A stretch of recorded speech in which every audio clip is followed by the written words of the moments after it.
une place mondiale. Peut-être, c'est vrai de nous dire juste un mot, vous avez le micro sur votre propre société, parce que ça m'a beaucoup interpellé quand vous avez parlé de l'avantage concurrentiel. Donc est-ce que vous pouvez nous dire un peu, puisque vous-même vous avez pratiqué un peu cette... Voilà, nous dire juste un mot sur HPS. Je crois qu'il est présent dans 54 pays. Bon, ce que je peux dire à propos de HPS, en fait, nous sommes une entreprise qui vend de la matière grise, donc qui vend des logiciels, donc des licences logicielles, et des services qui permettent d'installer ce logiciel et d'accompagner le client dans l'exploitation et la mise en œuvre de ce logiciel.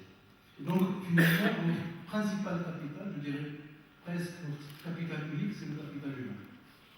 Avec tout ce que cela veut dire en termes de compétences. Nous sommes dans un domaine de haute technologie. Nous vendons des machines à sous, donc nous n'avons pas le droit à l'erreur. Imaginez un guichet automatique qui commence à distribuer de l'argent dans la rue à tous les passants, c'est inadmissible. Donc on n'a pas le droit à l'erreur. Et de l'autre côté, nous sommes présents dans 63 pays exactement aujourd'hui, avec toutes les différences culturelles d'un pays à l'autre. Donc imaginez un petit peu les qualités que nous devons avoir au niveau de nos ressources humaines. Et donc nous considérons que c'est très important. Bien sûr, nous avons une DRH depuis très longtemps.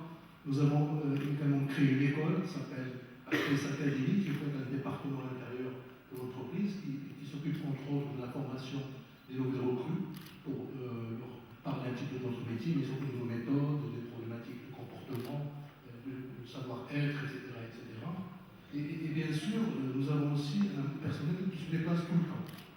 Donc 63 pays, vous imaginez un petit peu le nombre de kilomètres que nous devons parcourir par les uns et les autres pour pouvoir accomplir notre mission. Donc là aussi, on doit les préparer et qu'ils aident un petit peu à faire ce travail, alors ce n'est pas toujours évident. Donc nous faisons tout pour qu'ils soient heureux dans leur travail, sachant qu'il est très contraignant. Ils sont toujours en train de subir, je dirais, des tests pour la réussite de leur mission et pour la satisfaction de nos clients. Donc j'estime que nous devons renforcer continuellement ces ressources humaines pour sauvegarder, voire améliorer notre compétitivité et notre avance technologique par rapport à nos concurrents. Voilà, merci beaucoup, M. Polanyi, de bien être aussi à ces exigences. Merci, M. Polanyi, donc, pour cette expérience personnelle. Et puis aussi pour les mots que vous avez dit à propos donc, de ce palmarès des meilleurs employeurs. Vous avez dit que c'était un ambitieux chantier que soutient la CGEM et qui a un impact sur la bonne gouvernance. Et donc vous avez présenté un peu la vision 2020 donc, de la CGEM en termes de pacte pour l'emploi, de la charte sociale, et donc tout ce que vous, en tant que confédération, faites pour un travail décent et un revenu décent, une protection sociale. Et donc on voit que la préoccupation de l'emploi qui est présente dans tous les agendas des responsables politiques du monde entier, pas seulement du Maroc, puisqu'on voit un petit peu ce qui se passe. Donc c'est un agenda qui vous tient à cœur. Donc merci aussi M. Polanyi sur ce constat de l'avantage concurrentiel. Et donc merci aussi d'avoir rappelé que ce programme de meilleur employeur était une remarquable opportunité. Je reprends donc les termes que vous avez utilisés. Alors je vais passer le relais à M. Peter Burke. Monsieur Peter Burke, donc président de Best Company Group. Je disais que c'est la première fois qu'ils interviennent en Afrique et donc au Maroc. Et donc il va pouvoir nous parler de la méthodologie qui a été utilisée avant donc d'arriver à ce classement, d'arriver donc à ce palmarès. Monsieur Burke donc ne parle pas, il comprend le français, mais ne parle pas très bien le français, donc il va parler en anglais. On va essayer de vous donner ensuite la substantifique de son intervention. Monsieur Burke, s'il vous plaît, thank you very much to be with us this evening.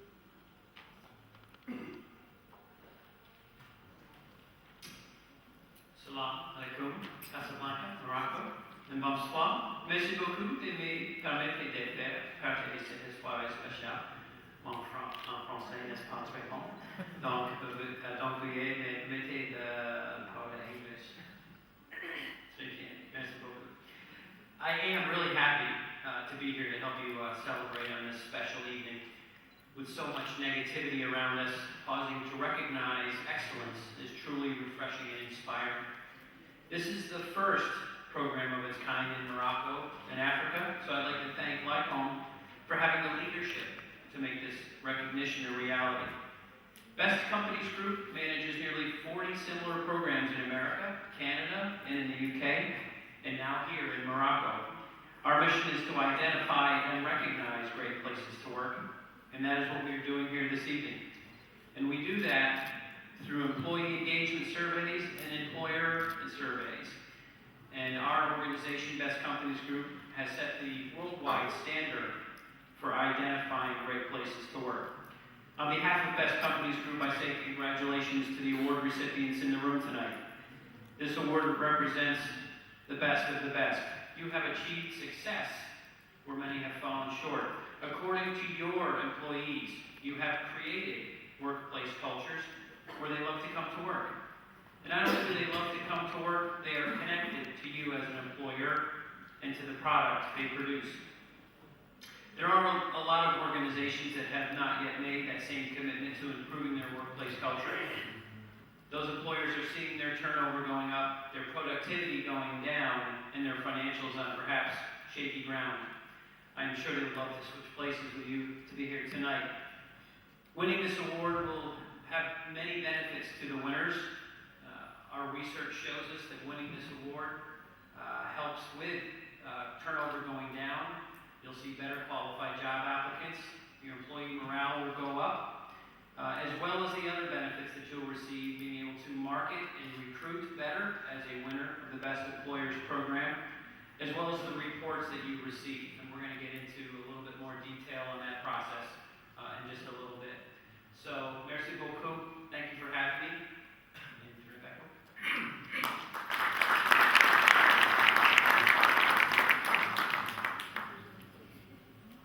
Merci beaucoup, Monsieur Soudanboul. Merci donc un peu l'idée. C'est la première initiative, donc comme je disais, en Afrique et au Maroc. Donc Best Company a réalisé une quarantaine de programmes, donc aux États-Unis, au Canada, en Grande-Bretagne et donc aujourd'hui au Maroc. Et donc la mission donc, au Maroc a été d'identifier, d'organiser le palmarès des meilleurs employeurs donc, dans le milieu des entreprises du travail. Donc remercier un peu le gagnant pour ce qu'il a pu créer donc, en termes de bien-être et en termes de bien-être dans le milieu du travail et comment est-ce que donc, les salariés, les employés, donc, cette capacité d'attractivité pour pouvoir venir dans le lieu du travail, dans l'espace de travail. Donc il y a aussi l'idée qu'actuellement, quand on le verra avec M. Charles Tessier, donc l'idée de turnover et de rotation qui est en hausse, avec une productivité en baisse. Et donc tout ça a un impact puisque finalement c'est la situation financière des entreprises qui peut souffrir quand le bien-être est absent. Donc merci beaucoup. Je vais peut-être vous demander, M. Kenneth Delsy, si vous voulez bien rejoindre nous, et puis inviter donc le prochain, si vous voulez bien, donc rejoindre. Et je voudrais donc inviter M. Dewar, donc qui est directeur du pôle stratégie organisation capital humain chez Pronamec, M. Charles Dessière, et donc M. Hubert qui va rester. Donc je vais peut-être passer le relais à Sylvie de Noir, qui est donc directeur du pôle stratégie, qui va nous parler un petit peu des pratiques RH au Maroc, de ce qu'on appelle le marketing RH. Et donc ce qui est intéressant, c'est un peu l'approche comparative que pourrait donc décliner M. Mohamed Bouhouar, puisqu'il a été il a travaillé dans les 4 pays du Maghreb, donc au Maroc, en Algérie, en Tunisie et en Libye. Et bien sûr, donc, ils ont pu travailler sur ce programme de best practice un peu à travers le monde, puisqu'ils présentaient un peu ses meilleures pratiques, que ce soit en Russie ou en Asie. Donc il a un petit peu ce regard croisé un peu des ressources humaines. Donc M. Noir, si vous voulez prendre le micro là-bas, c'est tout aussi bien, comme ça je pourrais vous poser des questions. Donc on vous écoute avec beaucoup d'intérêt, M. Noir. Merci, bonsoir tout le monde. Je suis ravi d'être parmi vous aujourd'hui pour parler un petit peu de best practice, des bonnes pratiques RH. Si un témoignage à donner dans ce sens, c'est que le visage de la gestion des ressources humaines au Maroc, il se conjugue au pluriel, il se met au pluriel. C'est un visage qui a une texture différente.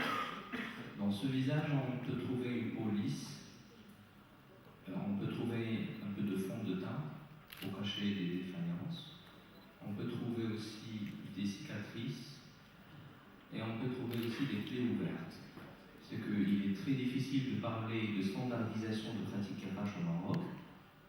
Ceci dépend bien entendu des différentes différents secteurs, des différentes tailles, ainsi de suite, ainsi que les convictions des employeurs. Il est notable que les pratiques RH au Maroc, depuis un certain nombre d'années, ne fait que s'améliorer. On le touche depuis quelques années que vraiment il y a une course vers l'amélioration des pratiques RH, des conditions de travail, ainsi de suite. Il est vrai qu'on est passé aussi d'une simple notion d'administration de personnel, que je qualifie, moi, caractérisée par les 4 P, mais je ne parle pas des 4 P du marketing. Les 4 P pour moi qui caractérisent cette administration personnelle, c'est la PAIE, hein, pour certains c'est la P, la fin du mois, la PAIX, la P sociale, hein, garder les machines en cours, et le 3e P c'est la paperasse administrative, et le 4e P pour moi c'est le pointage. Donc il est vrai que ces 4 P, constater des pratiques d'administration personnelle, on est en train de s'éloigner, bien entendu, de ces 4 P vers une gestion des ressources humaines effectives et moderne, et modernisée. Et aussi, comme vous l'avez si bien signalé vous-même, on parle maintenant du capital humain. Faut-il encore avoir une conviction? C'est que le patron de l'entreprise est le premier porteur des valeurs RH, à mon sens. Vous, autant que DRH, vous pouvez avoir le bateau outil, mais tant que la conviction du patron, du DG ou du PDG n'y est pas, je suis désolé, je ne pense pas que le résultat sera satisfaisant. Par rapport aux best practices, pour aller droit au but, donc j'ai eu l'occasion de travailler dans le privé, sur les publics, multinationales, groupes et autres, et j'ai vu que vraiment il y a un mix de pratiques, il y a plusieurs standings aussi de pratiques. Je peux évoquer par exemple le cas de l'SMH et la RSE de Lafarge au Maroc, cette responsabilité sociale et environnementale que je salue. Il y a aussi d'autres exemples, bien sûr. Je me rappelle quand j'étais à Novartis, on a fait Children's Day, une journée pour les enfants des employés, voilà, pour célébrer la grande famille des employés. Bon, c'était un événement assez émouvant quand même. Il y a aussi, vous l'avez dit vous-même, le marketing RH. Qu'est-ce que c'est le marketing RH? C'est un ensemble de pratiques que l'entreprise, enfin, c'est une politique et des pratiques aussi, servant l'entreprise à améliorer son image de marque employeur branding. Et là, au lieu juste de faire la promotion de son nom, de son brand, d'entreprise ou bien de produit, là aussi, autant qu'employeur. Et d'ailleurs, on parle maintenant de client-employé. En un seul mot, client-employé, c'est une nouvelle notion qui s'affiche aux horizons. C'est que mon premier client, c'est quelque part mon employé, tel qu'elle était la conviction d'Henry Ford, il y a des années, c'était une vision avant-gardiste, mais aussi, je dirais que ça revient avec force, pourquoi le marketing RH. Déjà, le marketing RH, il ne s'adresse pas uniquement aux candidats potentiels au marché, mais aussi à ses propres employés. Parce que ce sont ces employés qui vont faire la promotion de l'entreprise autant qu'employeur. Pas forcément via la cooptation, mais via aussi les témoignages positifs qu'ils pourraient donner à leur entourage et les angles positifs qu'ils l'envoient. Je pense que le marketing RH permettra à l'entreprise aujourd'hui de faire face à la guerre des talents. Je ne dis pas la guerre des talents, c'est une vraie guerre autour des compétences rares ou des talents. Et bien sûr, non seulement en termes d'acquisition de talents, mais aussi en termes de fidélisation, vous l'avez vous-même souligné tout à l'heure, fidélisation des compétences internes, parce que parfois on trouve des hémorragies des effectifs, on ne comprend pas. Le premier facteur peut-être à examiner, c'est la politique de rémunération, faisons des benchmarks, voyons qu'est-ce qui se passe, mais en fait parfois on parle nettement plus de total compensation package, on parle plus de salaire. Total compensation package, il y a tout un package, le work-life balance, l'équilibre vie privée, vie professionnelle, c'est aussi les conditions de travail, la valorisation de son travail et autres sont trop tardées, donc je passe la parole. Merci. Voilà, merci beaucoup Sylvain. Donc merci d'avoir un petit peu présenté ces évolutions de fond, puisque nous sommes parlés, et ça c'est aussi important en matière de sémantique, de l'administration du personnel à la gestion des ressources humaines, au capital humain et aujourd'hui donc au marketing des ressources humaines qui appelle, dites-vous, la responsabilité du top management. Mais encore faut-il que ce marketing de ressources humaines ne soit pas un fond de teint, je reprends votre mot, qui cache un un peu ces cicatrices et ces plaies ouvertes. Vous avez parlé aussi de guerre de talents, et c'est aussi important parce que quand on parle de... C'est vrai qu'il y a beaucoup de chômage, qu'il y a beaucoup d'emplois qui se posent, mais concernant les talents, les compétences, les expertises, vous savez, dans la mondialisation que nous vivons, nous assistons à une captation de ce qu'on appelle la matière grise, et c'est vrai que ces talents émigrent de par le monde et elles vont dans les entreprises là où il fait bon de vivre. Alors donc, cicatrice plaie ouverte, ça me rappelait un petit peu ce qui se passe, M. Charles-Henri Tessière, malheureusement, dans certaines grandes entreprises françaises, où le stress est arrivé à un tel niveau où on assiste à une augmentation du taux de suicide. Je n'évoquerai pas telle ou telle entreprise, mais le stress est en train de faire beaucoup de mal, et on pourrait même peut-être parler, à contrario des meilleurs employeurs, des pires entreprises, des entreprises au pire, ça aussi ça peut être. Mais M. Charles donc Henri Bessière, on va vous écouter, donc vous avez M. Charles-Henri Bessière, donc professeur associé au département de management et ressources humaines du groupe HEC en France. Je disais tout à l'heure qu'il est l'auteur de plusieurs ouvrages, dont en 2008 l'entreprise mobile, et aujourd'hui un ouvrage qui vient de sortir, les ressources humaines au quotidien. Peut-être juste, M. Bessière, un mot sur cet ouvrage. Ensuite, vous pourrez nous parler, nous présenter un peu de marketing. Bonsoir à tous, je suis ravi de revenir pour la 5e fois en un an à Casablanca. J'en reconnais un certain nombre dans la salle, donc c'est une bonne nouvelle. Alors, c'est très gentil de me faire un peu de publicité. Alors, comme j'y avais pensé, j'ai quand même le bouquin, vous voyez, c'est quand même un pavé. Alors, je ne suis pas le seul auteur, puisque j'ai 15 personnes qui m'ont aidé. Mais alors, le point intéressant, c'est comment cet ouvrage est né. Cet ouvrage est né un jour d'une discussion avec la directrice éditoriale de Duno, qui est sans doute le plus grand éditeur de management en France, et qui me dit: j'aimerais que vous me dirigiez à une nouvelle Bible RH sur les pratiques. Moi, je lui dis: je suis un prof, je suis à l'académie, je suis incapable de faire ça. Et pendant 4 mois, j'ai résisté. Donc, elles sont revenues, c'était 2 femmes, elles sont revenues à la charge, et au bout de 4 mois, c'est-à-dire à la fin de l'été dernière, j'ai commencé à dire: tiens, si on faisait un peu un projet de livre. Et alors, le problème, effectivement, il s'appelle RH au quotidien, il y a marqué 100 fiches, d'ailleurs, sur le titre, c'est complètement fou, il y en a 107, en fait. Donc, mais c'est pour faire un chiffre rond. Et le point intéressant, c'est exactement ce que vous dites, c'est finalement faire un livre qui veut être un peu un rassemblement de connaissances pratiques. Donc c'est vrai que c'est une dimension pratique sur l'état actuel de la fonction, c'est on part de quoi. Et j'avais pas envie de proposer un livre où on y est ce qu'on trouve dans des bons ouvrages d'amis et de concurrents comme Jean-Marie Peretti, tout le monde connaît ici, c'est-à-dire de retrouver les mêmes types de chapitres. Alors ce qu'on a essayé de faire, c'est précisément d'adresser dans la première partie de cet ouvrage ce que j'appellerais des défis transversaux, c'est-à-dire des défis qui concernent l'ensemble, j'allais dire, des activités ou des pratiques RH, parce que c'est quand même un livre de pratiques RH. Et je vais prendre un exemple. L'un des premiers thèmes, c'est création de valeur. So what I'm saying, this book starts with 6 challenges, for HR. And the first one is value creation. How do you create value?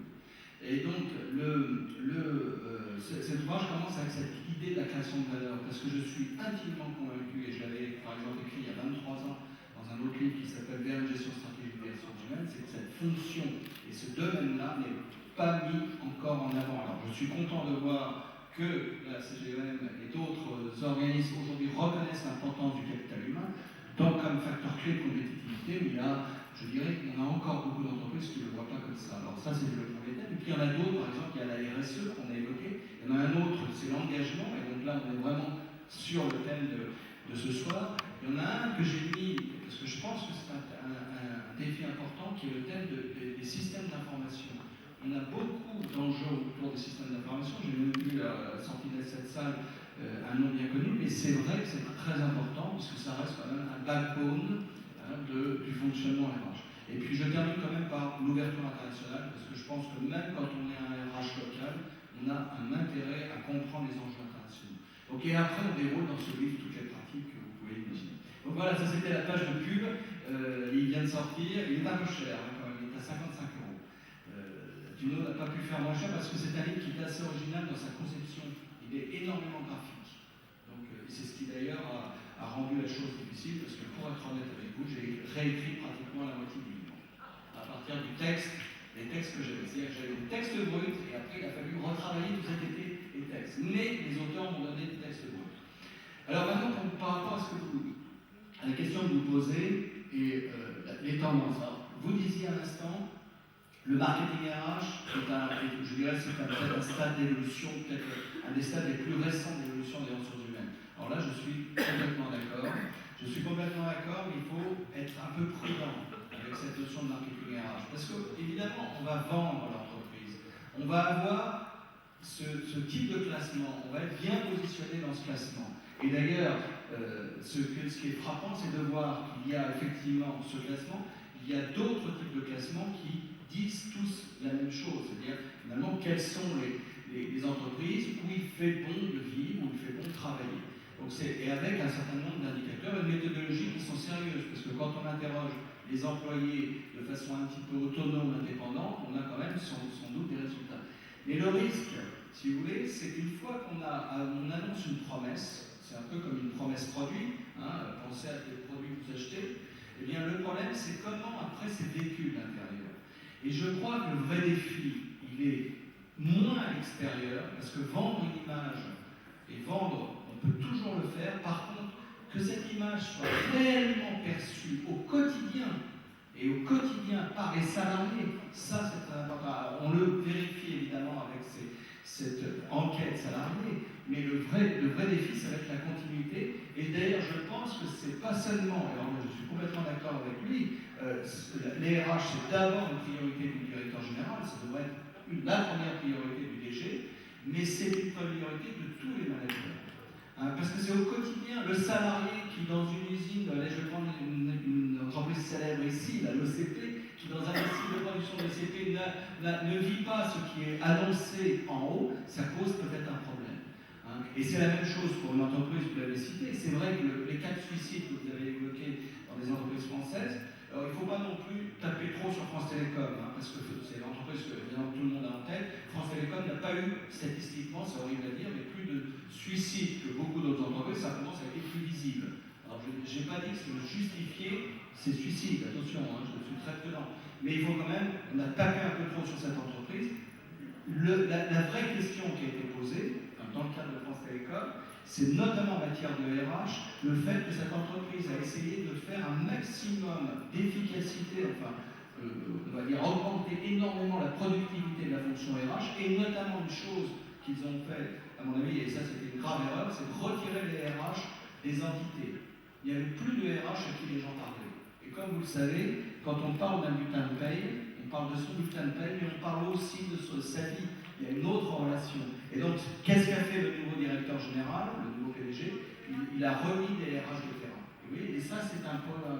Donc, l'histoire d'un marque employeur, très important, parce que je pense qu'aujourd'hui, on a intérêt à communiquer sur l'extérieur, mais après, comment on le traduit Et la dernière chose, vous le disiez d'ailleurs en introduction, je pense que dans le marketing, il y a ce qu'on appelle segmentation. On parle de segmentation des clients. Eh bien, nous avons des clients employés, comme tu disais, et on va avoir des gens qui vont être de plus en plus différents. Et on parlait du genre tout à l'heure. Évidemment, la segmentation par le genre, mais la segmentation par l'âge, la segmentation par toute forme de diversité. Et là, le problème de la fonction RH, ça va être d'offrir des produits RH pour des gens différents, mais tout en gardant la cohésion. Ça, c'est pas simple. Parce que ce qu'attendent les jeunes et ce qu'attendent les plus seniors comme moi, c'est pas tout à fait la même chose. Et le total compensation qu'on peut offrir à l'un ou à l'autre n'aura pas la même formule. Monsieur Bessière, peut-être juste une question. Quel est votre ressenti par rapport à ce qu'a fait M. Polanyi, cet ambitieux chantier qui débute en Europe, puisque c'est une première, ce palmarès dont il est... Écoutez, moi je trouve que d'abord, comme vous le disiez, c'est le premier, je ne sais pas si c'est le premier en Afrique, mais en tout cas, dans cette région d'Afrique, je pense que c'est le premier. Ce qui m'a frappé, c'est de voir quand même des pays du BRIC, et je pense à la Chine et en Inde en particulier, qui ont déjà des classements depuis plusieurs années de type similaire, si vous voulez. C'est ça qui est intéressant, c'est que les pays du BRIC, les grands pays du BRIC, ont déjà des best employers, des top employers, etc., différents types de classements. C'est vrai que peut-être que cette région n'a pas suivi, si vous voulez, la tendance qu'on a observée dans d'autres régions du monde, mais je pense que c'est... Moi, je trouve que ces classements, quand même, il y a quand même quelque chose qui fait que l'entreprise risque de bouger, parce que c'est quand même un signe de transparence. C'est-à-dire qu'on ne peut pas se promettre n'importe quoi et que dans le vécu, si vous voulez, après, ça ne soit pas... Donc, si vous voulez, ces classements, à mon avis, ça va dans cette logique de transparence. Et vous savez, au Maroc ou ailleurs, les jeunes,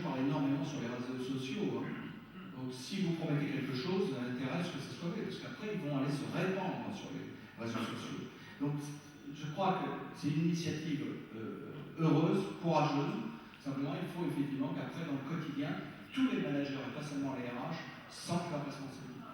Merci, Monsieur Bessière. Donc, il faut assurer et assumer. Comme vous dites, c'est un combat de tous les jours, un combat de tous les instants. Merci, Monsieur Bessière. Je vais passer peut-être le relais à Monsieur Petersburg. Donc, je rappelle qu'il est président du West Golden Group. What about the ranking? What about the score? And the methodology of this palmarès?